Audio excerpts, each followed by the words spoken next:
আসসালামু আলাইকুম। আজকে আমাদের প্রজেক্টের নাম হচ্ছে ওয়্যারলেস ডিসপ্লে।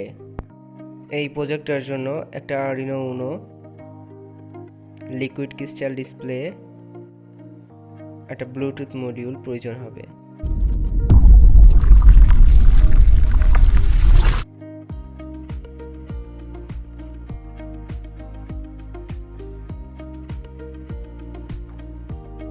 এটা বোঝা অনেক সোজা, ঠিক আছে। তো এখানে আরডিনো উনো ইউজ করছি। আরডিনো উনোতে ব্লুটুথ মডিউলের কানেকশনটা এটা একদম জটিল না, একদমই সোজা, খালি একটা জায়গাতে উল্টাপাল্টা হবে। সেটা হচ্ছে ব্লুটুথ মডিউলের যে টিএক্স পিনটা আছে সেটা আরডিনোর আরএক্স পিন নিয়ে জয়েন্ট হবে, এবং যেই ব্লুটুথ মডিউলের যে আরএক্স পিনটা আছে সেই আরএক্স পিনটা টিএক্সে যুক্ত হবে, এই তাছাড়া কিছু না।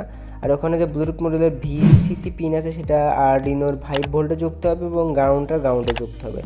আর বাকি রইল এলসিডি প্যানেলের যে ভিএসটা আছে সেটা হচ্ছে নেগেটিভ লাইন, এবং ভিও যে পিনটা আছে সেটাও হচ্ছে নেগেটিভ লাইনই, কিন্তু মাঝখানে একটা 1K রেজিস্টার ইউজ করতে হবে, কারণ এই রেজিস্টারটা হচ্ছে যে ভিজিবিলিটি আছে সেটা আমাদের ঠিক রাখবে, এই জন্য এখানে একটা 1K রেজিস্টার ইউজ করতে হবে। আর যে ভিডি পিন আছে সেটা হচ্ছে আমাদের পজিটিভ কানেকশনের পিন। এই পাশে দেখুন ভিডি পিনের সঙ্গে পজিটিভ লাইনটা একসাথে যুক্ত করা আছে, এবং এখানে আছে অ্যানোড এবং ক্যাথোড।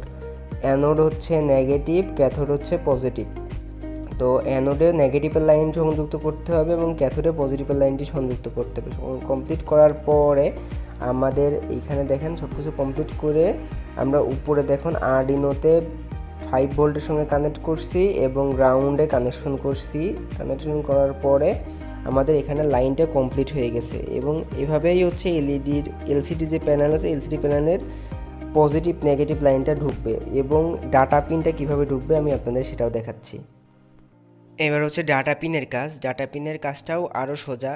এখানে যে এলসিডির 4 নাম্বার পিনটা আছে সেটা ডিজিটাল পিন 5-এর সঙ্গে যুক্ত হবে, এবং 5টা 4-এর সঙ্গে, এবং হচ্ছে 6টা 3-এর সঙ্গে, এবং হচ্ছে 7টা 2-এর সঙ্গে যুক্ত করলেই এখানে ডাটা পিনের আমার কানেকশন কমপ্লিট। আমি সার্কিট ডায়াগ্রামে যা দেখাইছি আপনাদের তাই আমি এই কানেকশনটা করছি, কারণ আমার কাছে জাম্পার ওয়্যার নাই। জাম্পার ওয়্যার না থাকার কারণে আমি সোল্ডারিং করে ফেলছি সব কিছু, আর এটা সোল্ডারিং করার জন্য অনেক টাইমের প্রয়োজন, এই জন্য সেটা আমি আপনাদের দেখাইতে পারি নাই। আর দেখুন যে এলসিডি প্যানেলের উপরে যে 1K ওম রেজিস্টারটা ছিল সেটা আমি লাগাই ফেলছি উপরে, কারণ আমি আগের থেকে বলছি যে আমার কাছে ভেরো বোর্ড আর হচ্ছে কানেক্টর নাই, এই জন্য আমি সব কিছু সোল্ডারিং করে ফেলছি। আপনারা সবাই ভেরো বোর্ড ইউজ করতে পারেন বা সোল্ডারিং করতে পারেন, সেটা আপনাদের নিজস্ব বিষয়। তো আমি দেখুন সবগুলো এইভাবে কানেকশন করে ফেলছি এবং লাগাই দিলাম। এভাবে কমপ্লিটলি করে ফেললেই সব কিছু ওকে হবে। এছাড়াও আর দুইটা পিনের কানেকশন আছে। দুইটা পিনের কানেকশন হচ্ছে আমাদের আরএস পিনটা যাবে হচ্ছে আমাদের 12তে, এবং হচ্ছে আমাদের মানে ইনেবল পিনটা যাবে হচ্ছে 11তে। এইভাবে করলেই কানেকশনগুলো কমপ্লিট হয়ে যাবে। দেখুন কোডের জন্য বেশি খোঁজাখুঁজি করতে হবে না, শুধুমাত্র এখানে যাইতে হবে আমাদের। যাওয়ার পরে এই যে এখানে ঢুকে এখানে দেখেন নিচে লেখা আছে আমাদের এক্সাম্পল, লাইব্রেরি এক্সাম্পল। এখানে ঢুকে তারপরে ফার্স্ট অপশনে ঢুকবেন। ঢোকার পরে এখানে দেখুন লেখা আছে লিকুইড ক্রিস্টাল ডিসপ্লে, এর ভিতরে ঢুকবেন। ঢোকার পরে এই যে এই অপশনটাতে চাপ দিলেই আমাদের দেখেন কোডটা চলে আসবে।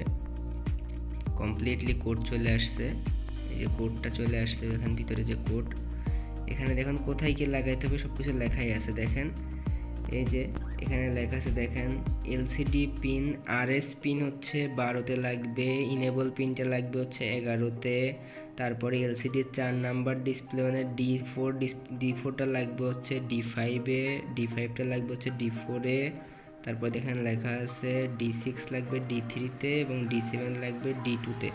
আর আরডব্লিউ পিনে হবে হচ্ছে গ্রাউন্ড, আর 10K রেজিস্টার লাগাই দিতে হবে। আর ইনেবল পিনে হচ্ছে 5 ভোল্ট। দেখেন সব কিছু এখানে লেখা আছে, পিন নাম্বারে দেখেন সব কিছু, ভিও পিন কিছু কমপ্লিটে লেখা আছে।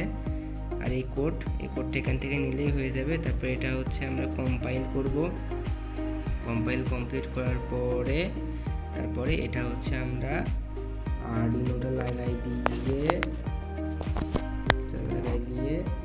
দেখুন আমি যে তারপরে এই যে পরিসরে কোডটা আমরা আপলোড করে ফেলব।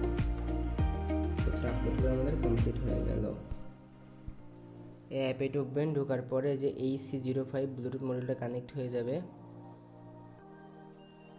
কানেক্ট হয়ে যাওয়ার পরে ব্লুটুথ মডিউলতে ঢোকার পরে এখানে যাই লিখবেন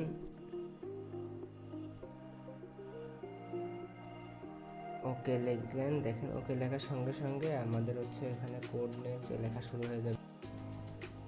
ওকে, ধন্যবাদ আমার ভিডিওটা দেখার জন্য। আমার চ্যানেলটার পাশেই থাকবেন সবাই, চ্যানেলটাকে সাপোর্ট করবেন এবং ভিডিওটাকে লাইক শেয়ার করবেন। ভিডিওটা অনেক বড় হয়ে গেল। ধন্যবাদ সবাইকে ভিডিওটা দেখার জন্য। আল্লাহ হাফেজ। নেক্সট প্রজেক্টের জন্য সবাই দোয়া করবেন।